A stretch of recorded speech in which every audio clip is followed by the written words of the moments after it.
প্রিয় শিক্ষার্থীবৃন্দ, আশা করি সবাই ভালো আছো।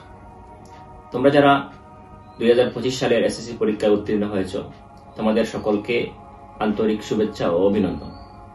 এবং যারা পরীক্ষায় উত্তীর্ণ হতে পারো নাই, তোমাদেরকেও অভিনন্দন জানাচ্ছি, কেননা তোমরা পরীক্ষায় অংশগ্রহণ করেছো এবং চেষ্টা করেছো পাশ করার জন্য, কিন্তু ভাগ্য সহায় না হওয়ার কারণে হয়তো তুমি দুই এক বিষয়ে খারাপ করেছো। হতাশ হওয়ার কিছু নেই। তোমরা যারা উত্তীর্ণ হতে পারো নাই, তোমরা মনে রাখবে কিছু কিছু সফলতা ব্যর্থতার পরে আসে, এবং জীবনে এমন কিছু অকারেন্স ঘটে থাকে যেগুলো আমাদেরকে শিক্ষা দেয়।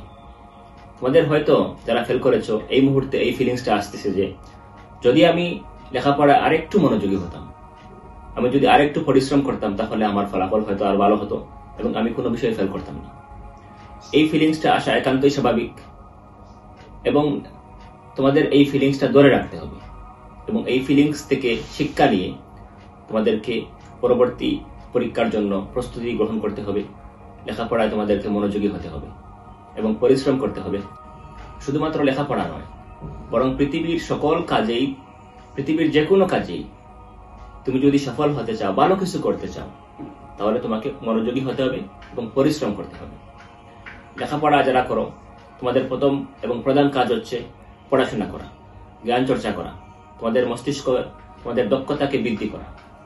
এখন তুমি যদি লেখাপড়া বাদ দিয়ে সোশ্যাল মিডিয়ায় সময় দাও কিংবা এখানে সেখানে বেড়াতে যাও লেখাপড়া বাদ দিয়ে, তাহলে এর এফেক্ট তোমার পরীক্ষায় পড়বে, তোমার লেখাপড়ায় পড়বে, এবং তুমি হয়তো কোনো রকমে পাশ করতে পারো। তুমি হয়তো একবার ফেল করেছো, আবার পাশ করবে, কিন্তু তুমি এর দ্বারা ভালো কিছু করতে পারবে না। এজন্য তোমাদের যাদের এই ফিলিংসটা আসছে যে আমি যদি আরো পরিশ্রমী হতাম, আরো মনোযোগী হতাম, তাহলে আমার রেজাল্ট হয়তো আর ভালো হতো, ওদের জন্য বলছি তোমরা এই ফিলিংসটা ধরে রাখবে এবং আরো মনোযোগ সহকারে লেখাপড়া করবে এবং হতাশ হবে না কখনো। আর যারা পাশ করেছো তাদের উদ্দেশ্য একটা বার্তা আমার আছে, সেটা হলো তোমাদের অনেকের হয়তো রেজাল্ট ভালো হয় নাই, তোমরা কম জিপিএ পেয়েছো, এটাও তোমার কর্মফল। তুমি হয়তো এখন উপলব্ধি করতে পারছো যে আমি কি লেখাপড়া না করেও যদি এরকম রেজাল্ট করতে পারি, আরেকটু যদি লেখাপড়া করতাম, আর একটু মনোযোগী হতাম, তাহলে তো হয়তো আমার জিপিএ আর ভালো হতো। আমার অবশ্যই এই ফিলিংসটা আসার কথা। তো এই উপলব্ধি কয়েকদিন থাকবে, এরপরে আবার চলে যাবে ওটা, কিন্তু তোমার কাজ হলো তোমার ওই উপলব্ধিটা তোমাকে ধরে রাখা এবং ইন্টারমিডিয়েটের জন্য একটা ভালো প্রস্তুতি গ্রহণ করা। তুমি লেখাপড়া করো, প্রতিদিন তোমার অন্ততপক্ষে 5 থেকে 6 ঘন্টা বইয়ের সাথে সম্পর্ক রাখো, এবং অনলাইন থেকে তুমি শিক্ষা গ্রহণ করো। বিভিন্ন পেজ আছে, বিভিন্ন গুগলে তুমি সার্চ করো, যে কোনো বিষয় বিশদ বর্ণনা আসবে, তুমি সেখান থেকে যে কোনো একটা বিষয়ের স্বচ্ছ ধারণা নিতে পারবে। এবং তোমার ক্লাসে, তুমি যখন ক্লাস হবে কলেজে, অবশ্যই তুমি ক্লাসে উপস্থিত হবে। ক্লাসটাই হচ্ছে আসল, এবং স্যারের লেকচার মনোযোগ সহকারে শুনবে। তোমাদের একটা সমস্যা হলো তোমরা বান্ধবীদের সাথে ক্লাসে বসো, এবং বসার একটা অনিবার্য ফলাফল হচ্ছে ক্লাস থেকে তোমার মনোযোগ বিচ্ছিন্ন হয়ে যায়। তোমার বান্ধবী তোমার সাথে গল্প করতেছে, তো তোমার তো আর ক্লাসে মন থাকার কথা না, গল্পেই মন যাওয়ার কথা, ঠিক না? এজন্য বান্ধবীদের সাথে ক্লাসরুমে অন্তত পক্ষে গিয়ে বসবে না, এবং যারা তোমার সাথে ক্লাসে গল্প করে তুমি এদের সাথে অবশ্যই বসবে না। তুমি এমন জায়গায় বসবে যেখানে কেউ তোমাকে ডিস্টার্ব করে না। তোমার ক্লাসে যাতে তুমি মনোযোগী হতে পারো, তোমার স্যারের কথাগুলো তুমি যাতে বুঝতে পারো, এটাই হচ্ছে তোমার প্রধান কর্তব্য। তোমরা যদি বেশি পরিশ্রম করো, বেশি মনোযোগী হও, তাহলে তোমাদের এই এসএসসির জিপিএর চেয়ে অবশ্যই ইন্টারমিডিয়েটের জিপিএ ভালো হবে। এটা অবশ্যই ভালো হওয়ার কথা, ঠিক আছে না? এজন্য তোমাদের প্রতি আমার একটা অনুরোধ রইল,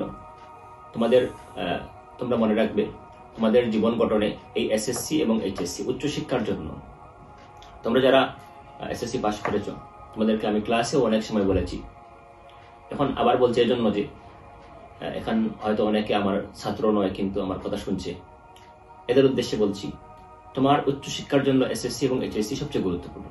তুমি একটা পরীক্ষা দিয়েছো, তুমি যদি একটু উপলব্ধি করে, তোমার নিজেকে আত্মসমালোচনা করে যে আমি কেন আমার এই রেজাল্ট হয়েছে, জিপিএ হয়েছে, এটা বের করে অ্যানালাইজ করে তুমি এর কারণটা বের করে আনতে পারো। তুমি অ্যানালাইজ করে তোমার আত্মসমালোচনা করে যে আমার রেজাল্টের পেছনে আমার কি কি কারণ ছিল, আমার লেখাপড়ায় কোন কোন বিষয়টা আমার লেখাপড়ায় বিঘ্ন ঘটিয়েছে, এবং আমি কেন লেখাপড়ায় মনোযোগী হতে পারি নাই, এই বিষয়গুলো চিন্তা করে যদি তুমি ইন্টারমিডিয়েট পরীক্ষার প্রস্তুতি গ্রহণ করো, আমি তোমাকে কথা দিচ্ছি, অবশ্যই তোমার রেজাল্ট বা জিপিএ এই এসএসসি রেজাল্টের চেয়ে অবশ্যই ভালো হবে। এখনই সময়, তুমি যখন এইচএসসি পরীক্ষা দিয়ে দেবে আবার তোমার উপলব্ধি আসবে আমি যদি মনোযোগী হতাম, কিন্তু তখন কোনো কাজে আসবে না।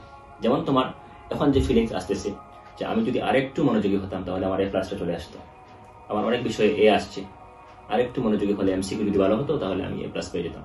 তো এখন তো এই ফিলিংস এসে তোমার কোনো লাভ হবে না, তোমার পরীক্ষা তোমার শেষ হয়ে গেছে। পরীক্ষার আগেই তোমাকে এই উপলব্ধি নিতে হবে যে আমাকে আরো মনোযোগী হতে হবে, পড়তে হবে, কারণ ছাত্র অবস্থায় লেখাপড়াই আমার প্রধান বিষয়, মুখ্য বিষয়। বাকি যত কাজ আছে সবগুলো আমার গৌণ বিষয়, এগুলো আমার প্রয়োজন, কিন্তু লেখাপড়া আমার আসল উদ্দেশ্য। আশা করি সবাই আমার কথাগুলো মনোযোগ সহকারে শুনবে এবং এগুলো চর্চা করার চেষ্টা করবে, তোমার জীবনে অ্যাপ্লাই করার চেষ্টা করবে। সবাই ভালো থেকো, সুস্থ থেকো, তোমাদের আগামীর দিনগুলো সুন্দর হোক, তোমাদের ভবিষ্যৎ উজ্জ্বল হোক। তোমরা উচ্চশিক্ষায় শিক্ষিত হয়ে নিজেদেরকে মানুষ হিসেবে প্রতিষ্ঠিত করে দেশ ও সমাজের সার্বিক কল্যাণে এগিয়ে আসবে, এই প্রত্যাশা রইল। সবাই ভালো থেকো, ধন্যবাদ সবাই।